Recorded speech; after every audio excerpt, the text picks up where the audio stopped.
India देख रहे हैं आप और आपके साथ मैं हूं अंशिका पाठक। बुलेटिन की शुरुआत करेंगे और बात करेंगे उत्तराखंड की पिथौरागढ़ के धारचूला से खबर, जहां मुख्यमंत्री पुष्कर सिंह धामी ने आज आपदा प्रभावित क्षेत्रों का हवाई सर्वेक्षण किया। सीएम धामी ने ग्राम रांधी खोतीला में आई दैवी आपदा प्रभावित क्षेत्रों का दौरा किया है। आपदा पीड़ित परिवारों से मुलाकात की है। बता दें कि नेपाल में बादल फटने से उत्तराखंड के धारचूला में भी जमकर तबाही का मंजर है। इससे पहले आपदा पर सीएम धामी देहरादून से ही पल पल की अपडेट ले रहे थे, तो आज ग्राउंड रिपोर्ट देखने के लिए खुद सीएम धामी चूला पहुंचे और मौजूदा स्थिति का जायजा लिया। पीड़ित परिवार को हर संभव सहायता दिलाने का भरोसा भी दिया। दौरे के बाद सीएम धामी ने ट्वीट में लिखा कि आज पिथौरागढ़ जिले के धारचूला के खोतीला क्षेत्र में अतिवृष्टि से हुए नुकसान का मैंने हवाई सर्वेक्षण किया। वहां जिला प्रशासन, एसडीआरएफ और पुलिस की टीम राहत और बचाव कार्य तेजी से कर रही है। मैं स्थानीय लोगों को भरोसा दिलाता हूं कि राज्य सरकार आपदा प्रभावित को हर संभव मदद दे।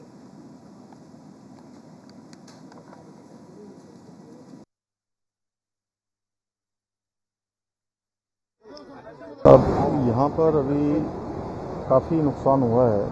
खोतीला जो गांव है वहाँ पर 58 परिवार पूरी तरह से उनके घर मकान सब चले गए हैं। इसी प्रकार से यहाँ पर एलधारा है जहाँ पर पूरा भूस्खलन हुआ है, उससे पूरा धारचूला शहर के अंदर मलबा भी आ गया और काफ़ी घर उसकी जद में आ गए हैं, कुछ नुकसान हो गया। इसको लेकर हम लोगों ने जहाँ पुनर्वास की व्यवस्था के लिए हम बात कर रहे हैं कि जल्दी से जल्दी पुनर्वास हो, और जो लोग यहाँ पर अभी आपदा राहत शिविर में हैं उन सभी के लिए कुछ किराए इत्यादि की व्यवस्था करके उसका किराए के लिए भी जो है सरकार उनके लिए करेगी, और साथ ही साथ जो आपदा राहत के काम है वो करेंगे। और ये जो एलधारा है इसका जो है जो हमारा आईआईटी है, जीआईएस सर्वे है, अन्य जो बाडिया है, इन सभी इंस्टीट्यूटों से इसका सर्वे भी करेंगे और इसका अलग से ट्रीटमेंट के लिए भी जो है व्यवस्था बनाएगी।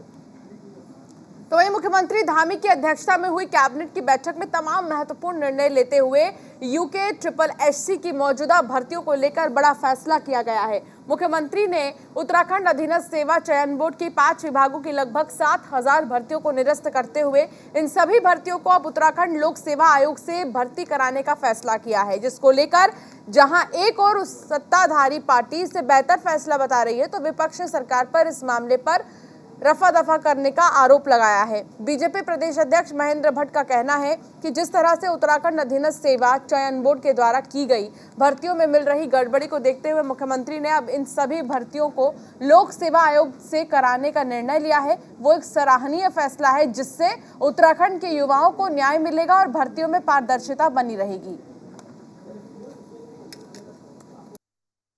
SC का मैटर था, उसमें जो जांच चल रही थी, उसके बाद ये लगभग कैबिनेट में विचार क्या होगा कि नियुक्तियाँ भी न रुके और रोजगार के अवसर बने रहे। तो उत्तराखंड लोक सेवा आयोग को ये नियुक्ति का जो अवसर दिया है उनके माध्यम परीक्षण कराए जाएंगे, ये स्वागत योग्य है।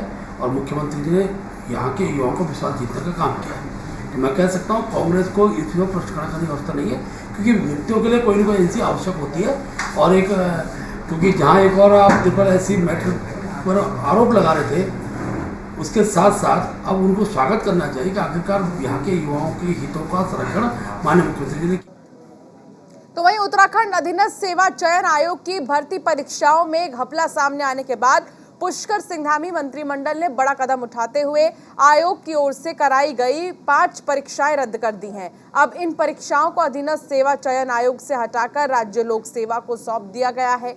इस पर उत्तराखंड की मुख्य प्रवक्ता गरिमा दसौनी ने कहा कि जिस तरह से कुंभकर्ण की नींद में धामी सरकार जागी है, अब 6ठा साल चल रहा है। पिछले 5 साल भाजपा की सरकार रही, अब भी भाजपा सरकार चल रही है। ऐसे में भर्ती रद्द करना बड़ा सवाल नहीं है, सवाल है कि परीक्षाओं में फर्जीवाड़ा हुआ कैसे, और ऐसे में भर्तियां रद्द करने से सरकार की क्षमता पर सवाल उठते हैं। तौर पर जिस तरह से कुंभकर्ण की नींद से अब पुष्कर सिंह धामी सरकार जागी है, पिछले 6ठा साल ये चल रहा है। पिछले पूरे 5 साल भाजपा की सरकार रही और अब भी भाजपा की सरकार प्रदेश में है। ऐसे में बड़ा सवाल नियुक्तियां रद्द करना नहीं है, बड़ा सवाल ये है कि नियुक्तियों में फर्जीवाड़ा हुआ कैसे। आप कौन सी कुंभकर्ण की नींद में सोए थे? और कहीं ना कहीं इस तरह से भर्तियां निरस्त करने से आपकी सामर्थ्य पर सवाल उठता है कि आप प्रचंड बहुमत और ट्रिपल इंजन की सरकार होने के बावजूद अगर प्रदेश में यथा समय भर्ती परीक्षाएं नहीं करा पा रहे हैं, नर्सिंग की परीक्षाएं नहीं करा पा रहे हैं, और जितने मुंह उतनी बातें, कहाँ गए आज वो सरकारी प्रवक्ता सुबोध उनियाल जो कह रहे थे हमने लाखों नियुक्तियां की हैं, लाखों भर्तियां करी हैं। ऐसे में सरकार को अब चाहिए कि वो श्वेत पत्र जारी करे कि पिछले 5 सालों में इनके 3 मुख्यमंत्री बदले गए, लेकिन भर्ती और नियुक्ति कितनी। शासकीय महाविद्यालय में इन दिनों चल रही नियुक्तियों में किए गए फेरबदल को लेकर सरकार की मंशा पर कांग्रेस सवाल खड़े कर रही है। कांग्रेस की प्रदेश प्रवक्ता गरिमा दसौनी ने कहा कि सरकार चहेतों को लाभ पहुंचाने के लिए लगातार नियमों में संशोधन कर रही है, जिससे पता चलता है कि सरकार युवाओं के साथ किस तरह से खिलवाड़ कर रही है।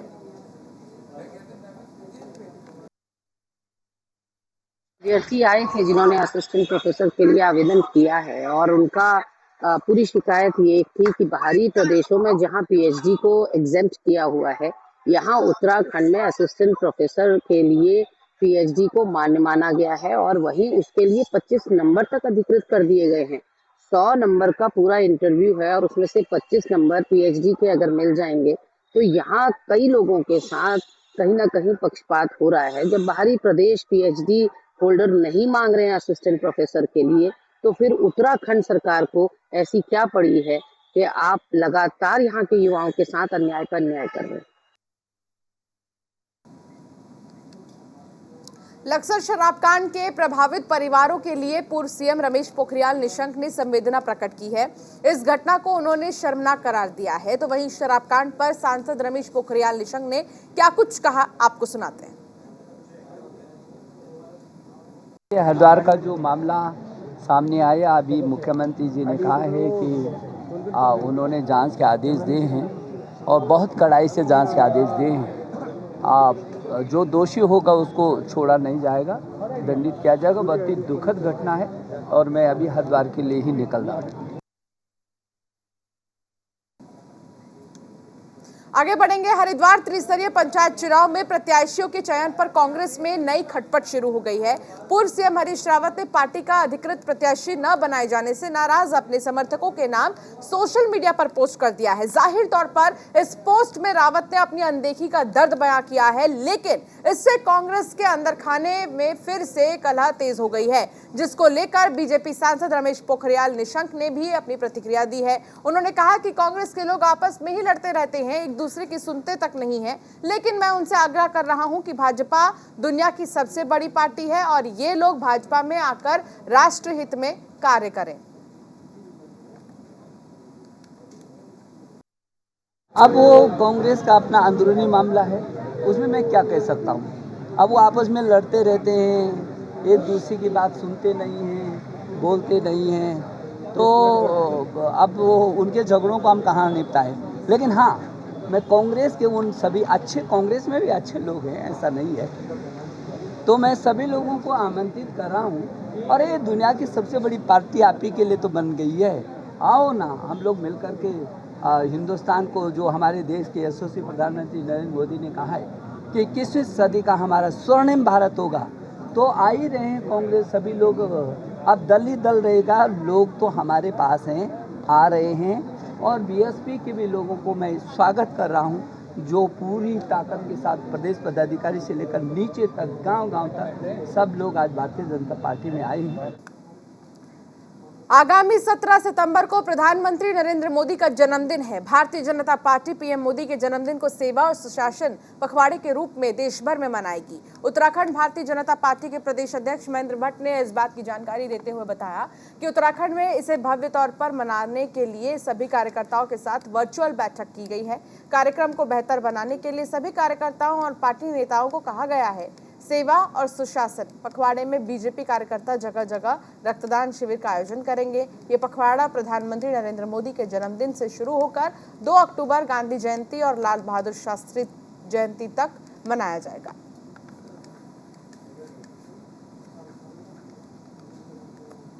सत्रह तारीख से हम प्रारंभ कर रहे हैं। इसी वीक में 25 तारीख को दीनदयाल जी की जयंती भी, उस दिन मन की बात का कार्यक्रम भी है, और 2 अक्टूबर को महात्मा गांधी लाल बहादुर शास्त्री की जयंती, इन तीनों कार्यक्रमों पखवाड़े के रूप में हमारा राष्ट्रीय नेतृत्व हमको कार्यक्रम दिया है। हमारे राज्य के अंदर इसके लिए प्रदेश की टीम बन रही है, जिले में हमने टीमें बना दी हैं और ये कार्यक्रम भव्य हो, ये हमारा इस बार का प्रयास है।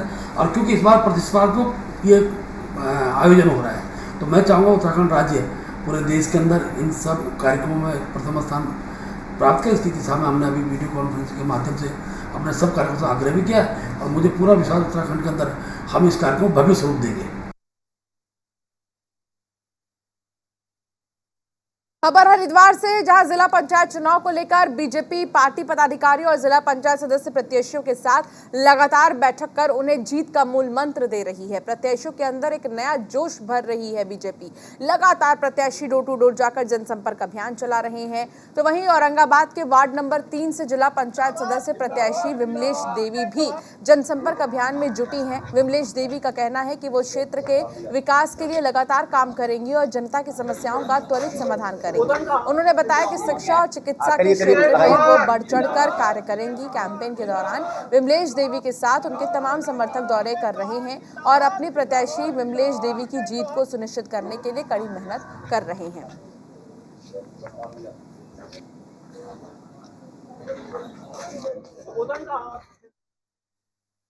हमारा जो मुद्दा है क्षेत्र का विकास हो, जो भी कोई हमारी त्रुटि इस सरकार के समय रही होगी, जैसे मान लो सड़कों का या उसका, तो वो हम पूर्ण करेंगे। क्रीड़ा स्थल, बच्चों के खेलने के लिए मैदान और पानी के लिए टंकी, नलके और कृषि के लिए सिंचाई के लिए यंत्र, तो उसमें भी हम इसे सरकार के जो योजनाएं हैं उन्हें भी बीच में लाएंगे।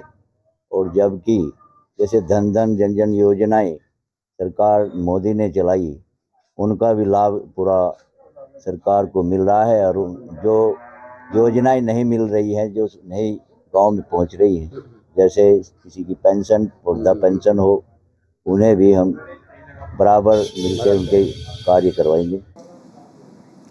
रुड़की के मंगलौर क्षेत्र में इन दिनों बिजली कटौती को लेकर लोगों में रोष है। दिन भर कई घंटों हो रही बिजली कटौती से आम जनजीवन प्रभावित हो रहा है। बिजली की सप्लाई नहीं मिलने से लोगों को पीने के पानी की भी दिक्कत झेलनी पड़ रही है। तो वहीं बिजली सप्लाई ठप होने से मंगलौर के पूर्व विधायक और वर्तमान विधायक आमने सामने आ गए हैं। दोनों एक दूसरे पर आरोप प्रत्यारोप लगा रहे हैं। मंगलौर के पूर्व कांग्रेस विधायक काजी निजामुद्दीन ने बसपा विधायक हाजी सरवत करीम अंसारी पर आरोप लगाते हुए कहा कि क्षेत्र में बिजली सप्लाई पूरी तरह ठप है। वर्तमान विधायक परिवार का क्षेत्र में अपना सोलर प्लांट है, उसके बाद भी मंगलौर में बिजली सप्लाई पूरी तरह ठप पड़ी हुई है।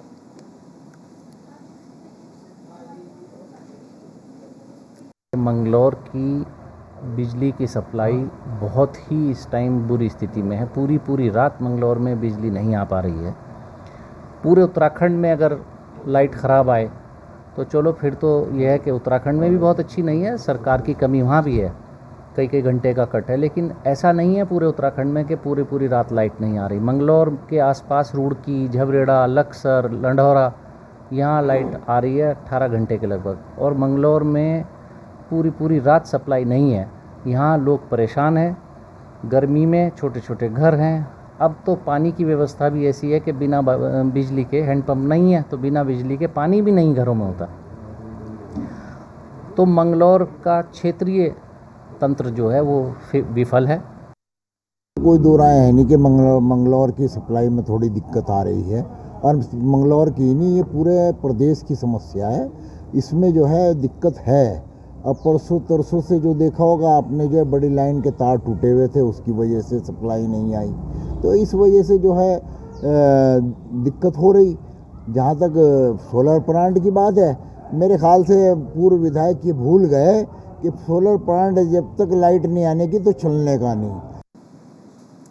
हरिद्वार के लक्सर में हुई जहरीली शराब कांड मामले में बड़ी कार्रवाई की गई है। आबकारी आयुक्त ने विभागीय इंस्पेक्टर समेत आबकारी विभाग के 9 कर्मचारियों को सस्पेंड कर दिया है। निरीक्षक समेत 9 कर्मचारियों को तत्काल प्रभाव से निलंबित कर दिया गया है। तो इस तरह पूरे मामले में सरकार का रवैया सख्त नजर आ रहा है। संबंधित विभागों ने लापरवाही बरतने के आरोप में विभागीय अधिकारियों और कर्मचारियों को सस्पेंड किया है।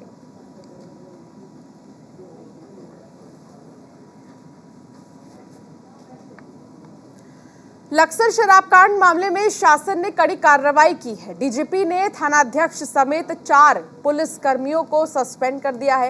कार्य में लापरवाही बरतने के आरोप में इन पुलिस कर्मियों को सस्पेंड किया गया है। पूरे मामले की जांच के लिए एसआईटी टीम का गठन किया गया है। एसआईटी की अगुवाई एएसपी रेखा यादव कर रही हैं, तो वहीं इस टीम में इंस्पेक्टर पृथ्वी सिंह रावत और सब इंस्पेक्टर मनोज नौटियाल को भी शामिल किया गया है।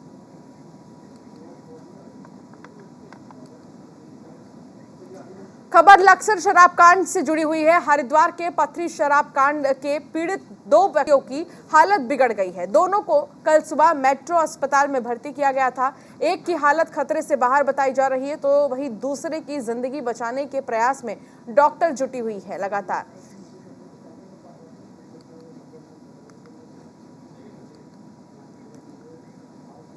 हरिद्वार शराबकांड मामले में कांग्रेस ने सिस्टम पर सवाल खड़े करते हुए कहा कि सूबे में लगातार जहरीली शराब से लोगों की मौत के मामले सामने आ रहे हैं, जो अपने आप में दुर्भाग्यपूर्ण है। कांग्रेस की प्रदेश प्रवक्ता ने कहा कि सरकार समय रहते सख्त कार्रवाई करती तो शायद हालात इस तरीके से नहीं बनते। उन्होंने सरकार से मांग करते हुए कहा है कि सरकार को जहरीली शराब मामले में शामिल सरकारी अधिकारियों और कर्मचारियों के साथ भी आरोपियों की तरह गंभीर कार्रवाई करनी चाहिए, जिससे कि भविष्य में इस तरीके की घटना दोबारा ना हो सके। उत्तराखंड में जिस तरह साल दर साल जहरीली शराब के सेवन से लोगों की मौतों के मामले सामने आ रहे हैं, ये वाकई दुखद भी हैं, चिंताजनक भी हैं और दुर्भाग्यपूर्ण भी हैं। चाहे वो रुड़की का मामला हो या फिर टिहरी का मामला हो या देहरादून के पथरिया पीर का मामला हो, परिवार के परिवार उजड़ रहे हैं, लोगों के घर के चिराग बुझ रहे हैं और उनके चूल्हे बंद हो रहे हैं। ऐसे में यदि सरकार समय रहते सख्ताई से पेश आती, जो लोग भी इस जहरीली शराब के व्यापार को बढ़ावा दे रहे हैं, जो लोग भी इसमें संलिप्त हैं, यदि उनके साथ सख्ती से पेश आया गया होता तो फिर ये करने की हिमाकत या ज़रूरत बाकी व्यापारी नहीं कर पाते। ऐसे में बड़ा सवाल ये उठता है कि पिछले 5 सालों की वारदातें और अभी ताज़ा प्रकरण हरिद्वार के लक्सर का है, जिसमें 5 लोगों की जहरीली शराब पीने से मृत्यु हो गई।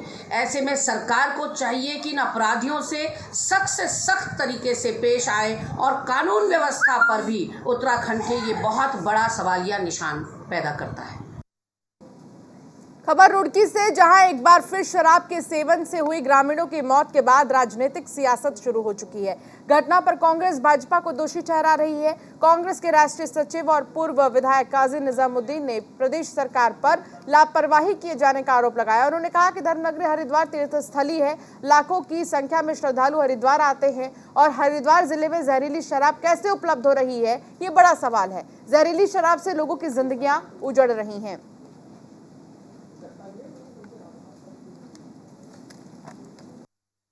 ज़िला हरिद्वार जो कि एक तीर्थ नगरी है और पूरे हिंदुस्तान से नहीं दुनिया से यहाँ तीर्थ के लिए लोग आते हैं, इस हरिद्वार जनपद को भारतीय जनता पार्टी ने अवैध शराब की स्थली बना दिया। पिछली सरकार के समय भारतीय जनता पार्टी की 50 लोगों से ज़्यादा की मौत हुई थी। आज यहाँ पर लगभग 7 लोगों की नकली शराब पीने से जान जा चुकी है और भी जाने यहाँ जा सकती हैं। उसी कांड में भारतीय जनता पार्टी ईमानदारी का चोला ओढ़ती है, धर्म की बात करती है और हरिद्वार जनपद को इन्होंने नशे का अड्डा बनाकर छोड़ दिया। लक्सर शराब कांड में मौत का आंकड़ा बढ़ गया है। हरिद्वार जीडी अस्पताल में भर्ती एक शख्स की मौत हो गई है, तो वहीं एक मरीज की हालत गंभीर बताई जा रही है। मामले पर हरिद्वार के एसएसपी ने मीडिया से बात की और एसएसपी ने बताया कि शराब कांड के मुख्य आरोपी को पुलिस ने गिरफ्तार कर लिया है। गिरफ्तार आरोपी झोला छाप डॉक्टर बताया जा रहा है। आरोपी से शराब बनाने की भट्टी और कई उपकरण भी बरामद किए गए हैं। आरोपी के खिलाफ धारा 302 में मामला दर्ज कर लिया गया है और जेल भेजा गया है। मामले पर क्या कुछ कहा एसएसपी ने, आपको सुनाते हैं। कल एक काफ़ी दुर्भाग्यपूर्ण घटना यहाँ पर घटित हुई थी, जिसमें कई मौतें हुई हैं और प्रथम दृष्टया देखने से यह बहुत स्पष्ट हो रहा था कि ये मृत्युएं शराब के सेवन से हुई हैं। अब यहाँ पर जो प्रश्न खड़ा था वो ये खड़ा था कि ये शराब के अत्यधिक सेवन से हुई हैं या शराब में किसी प्रकार का कोई मिलावटी पदार्थ या कोई जहरीला पदार्थ है उसके कारण हुई है। ये इस सवाल पर था। शराब के सेवन से हुई हैं, इसमें कोई दो राय नहीं है। और इसकी सही जो जानकारी है वो जैसे कि मैंने आपको बताया कि पोस्टमार्टम इसमें हो चुका है और बिस्रा इसमें प्रिजर्व किया जा चुका है। तो जो बिस्रे की रिपोर्ट आएगी उसके आधार पर ही निश्चित रूप से कहा जा सकेगा कि वास्तविक मौत का कारण क्या रहा। पुलिस ने तत्परता से कार्रवाई करते हुए इसमें 302 का मुकदमा इसमें हमने कायम किया है, हत्या का मुकदमा। और इसमें जो मुख्य अभियुक्त है जिसके घर में लोगों ने शराब पी थी, जो सारे लोग हैं इनमें एक चीज़ कॉमन है कि इन लोगों ने इस व्यक्ति के घर में शराब पी थी। इसके खिलाफ हमने 302 का मुकदमा कायम किया है, इसको हमने गिरफ्तार कर लिया। खबर हरिद्वार से, जहां भगवानपुर पुलिस को बड़ी कामयाबी हाथ लगी है। भगवानपुर थाना पुलिस ने चेकिंग के दौरान एक ट्रक और मारुति कार से 50 पेटी हरियाणा मार्ग की शराब के साथ 3 लोगों को गिरफ्तार किया है। दरअसल भगवानपुर पुलिस को सूचना मिली थी कि हरियाणा से तस्करी कर भारी मात्रा में अंग्रेजी शराब लाई जा रही है। फिलहाल पुलिस पकड़े गए आरोपियों से पूछताछ कर रही है।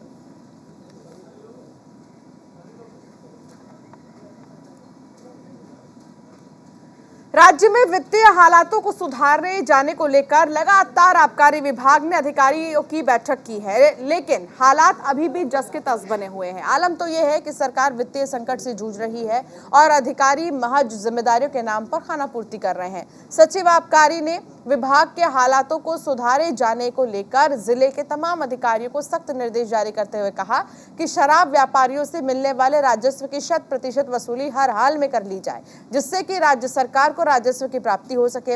इसके साथ ही उन्होंने कहा कि नए वित्त वर्ष के लिए आबकारी विभाग की नई पॉलिसी पर काम जारी है। शराब कारोबारियों के साथ बातचीत और राज्य सरकार के दिशा निर्देश के बाद ही बेहतर पॉलिसी उत्तराखंड में लागू की जाएगी। हमें आबकारी विभाग के संदर्भ में माननीय वित्त मंत्री जी के द्वारा समीक्षा बैठक आयोजित की गई थी। समीक्षा बैठक में जो चीज़ें संज्ञान में आई है कि जो पिछले हमारे ड्यूज हैं उसकी हमें टारगेट दिया गया है कि हर महीने इसकी वसूली इसी रूप से की जाए। उसके अनुरूप जिलों के अधिकारियों को निर्देशित कर दिया गया है और उसके अनुसार जो इस महीने की हमने समीक्षा करी उसमें उस लक्ष्य के सापेक्ष प्रगति संतोषजनक है।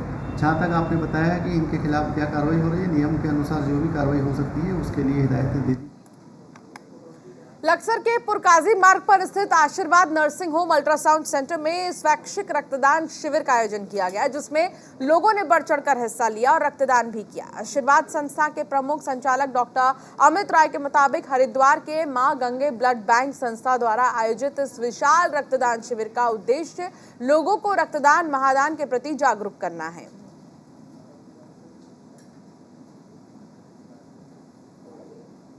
महागंगे ब्लड बैंक के सहयोग से 11 सितंबर को दिन रविवार को हम दोनों संस्थाओं ने किया है कि जनहित में ब्लड दान का रक्तदान का शिविर का आयोजन किया गया है। जो नया नर्सिंग होम खुला है उसमें हमने रक्तदान का शिविर का आयोजन किया गया, जिसमें हम सभी लक्सर और खानपुर के क्षेत्रवासियों से अपील करते हैं कि हमारे संस्था में आए और रक्तदान दें। और रक्तदान महादान होता है। आप रक्तदान करते तो किसी को जीवन उपहार में देते। इससे बड़ा दान क्या होता है कि आपके एक बूंद से किसी की जान बच सकती है। तो जोशीमठ में फुल कोर्ट मेले का आयोजन धूमधाम से किया गया है। पौराणिक काल की तरह आज भी इस मेले का महत्व बरकरार है। नरसिम्हा मंदिर और जोशीमठ के रवि ग्राम में हर साल पितृपक्ष के शुरू होने से पहले महाशक्ति का आवाहन किया जाता है। उच्च हिमालय से ब्रह्म कमल के फूल मंगवाए जाते हैं। गांव में सैकड़ों की तादाद में ग्रामीण अपने घर से एक अखंड दीप 2 दिनों तक यहां मंदिर में जलाते हैं। ग्रामीणों की माने तो इस मेले में शक्ति का आवाहन किया जाता है।